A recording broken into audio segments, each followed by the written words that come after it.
The public is being conditioned to watch for missiles. They are a distraction.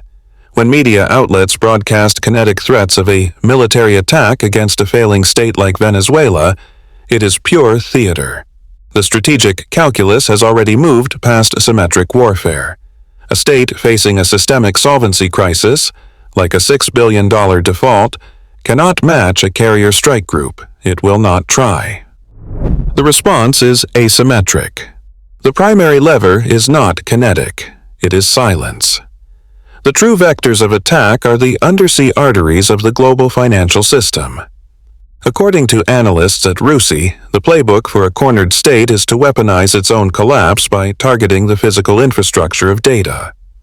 A single, deniable cut to a major submarine cable cluster, like the Maria or AMX-1, doesn't just disrupt internet traffic, it severs the flow of trillions in liquidity. The kinetic cost of collection becomes infinite. This protocol extends from the seafloor to orbit. The objective is not destruction, but induced paralysis.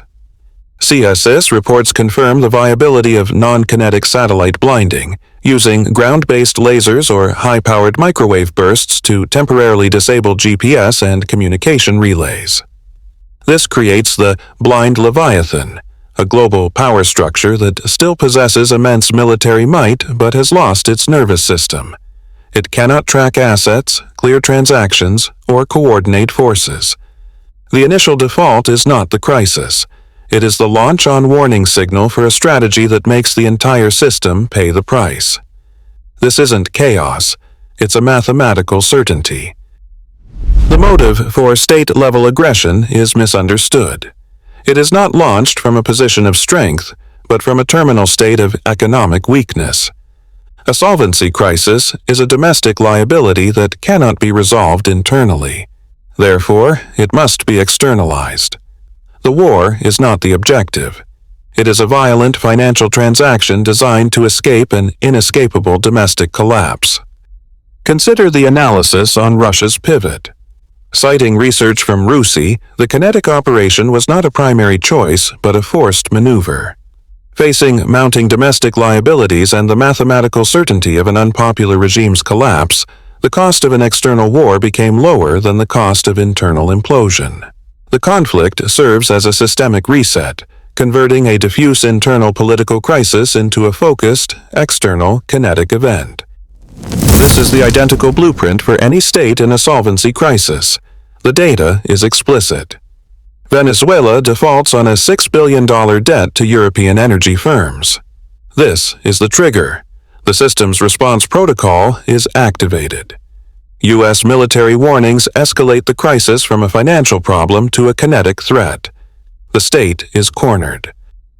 Stripped of conventional power and liquidity, the insolvent state cannot respond symmetrically. It cannot pay. It cannot win a conventional war. Its only remaining leverage is to become a vector for chaos. The motive becomes brutally simple: survival. This requires a pivot to asymmetry. Weakness itself is weaponized. The ultimate motive is to change the math. By weaponizing its own collapse, through engineered migration crises, financial contagion, or kinetic chaos against energy infrastructure, the failing state makes the cost of collection infinitely higher than the original debt. It's a launch-on-warning posture for economic warfare. The weakness is what forces the pivot to asymmetry, making the state more dangerous in its failure than it ever was in its solvency. The economics of lethality have inverted. A primary kinetic asset, such as a main battle tank, represents a capital expenditure of approximately $5 million. A commercially available FPV drone, modified for tactical use, costs $500. The Royal United Services Institute, RUSI, documents this as the new calculus of conflict. This is not a symmetric exchange. The drone does not need to equal the tank. It only needs to disable it, creating a 10,000 to 1 cost imbalance against the technologically superior force. This is the democratization of violence, the collapse of the financial barrier to entry for projecting lethal force. When a state facing a $6 billion solvency crisis is met with kinetic threats, it cannot compete in a conventional, capital-intensive arena. Its response protocol becomes asymmetric by necessity. It will not build more tanks. It will weaponize the 10,000 to 1 imbalance. The objective shifts from winning a war to making the cost of collection, intervention, or occupation an economic impossibility. This is the mathematical certainty of the playbook. The battlefield is no longer a physical location. It is a condition, a state of systemic decay deliberately induced to serve as a strategic buffer. We call these gray zones, nations driven to the brink not by accident but as a proxy laboratory for testing new doctrines of economic warfare. They are the staging grounds for the next phase of conflict. Observe the blueprint. Reports confirm Iran is gripped by a severe economic downturn, triggering widespread internal chaos. The immediate, predictable consequence is not military. It is contagion. India issues a strong travel warning for its nationals. This is not a humanitarian bulletin. It is a data point.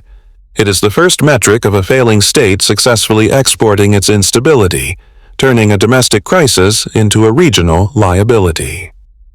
This is the live fire exercise. According to RUSI analysts, these zones are where the kinetic cost of debt collection is calculated. For Venezuela, facing a $6 billion default and direct kinetic threats from the U.S., the playbook is not theoretical. It references the chaos vector modeled in Iran. The objective is not to win a symmetric war.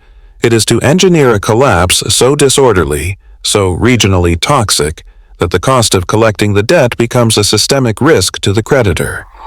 The gray zone, therefore, is the final line of defense for a cornered state.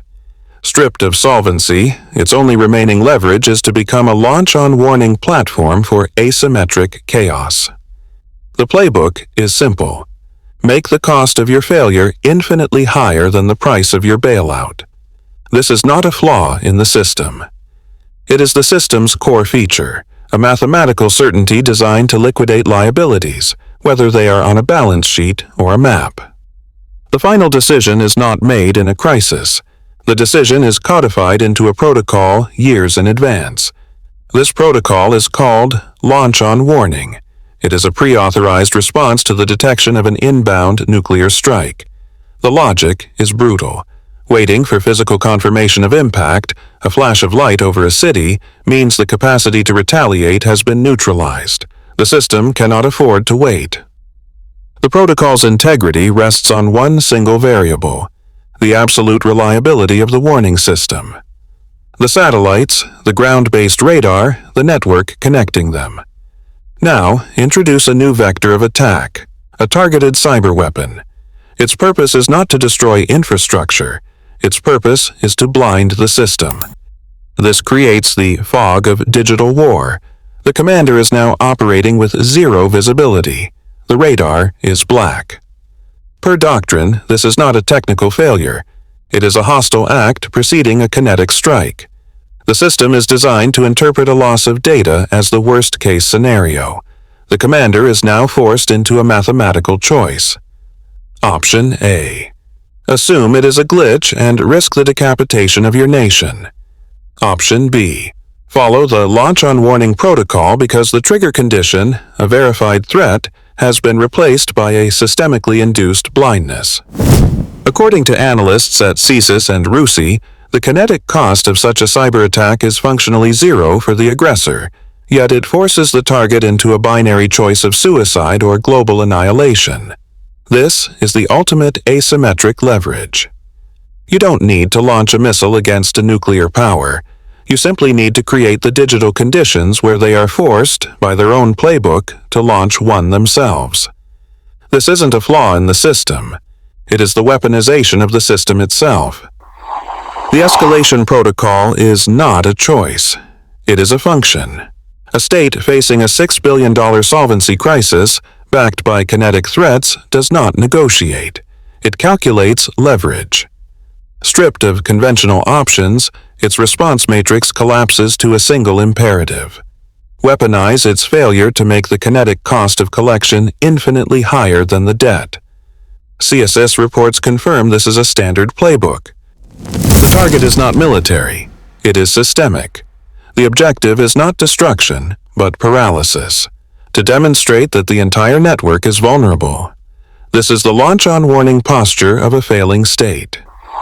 Within the next 12 months, anticipate a logistics paralysis event at a Tier 1 European port. A 72-hour operational blackout targeting the container terminal's automation and scheduling system. The event will be attributed to a failed software patch or a ghost ransomware group, making attribution impossible. This is the calibration shot, a mathematical signal designed to prove that the cost of collecting the debt will be paid for in systemic contagion. The math is irrefutable.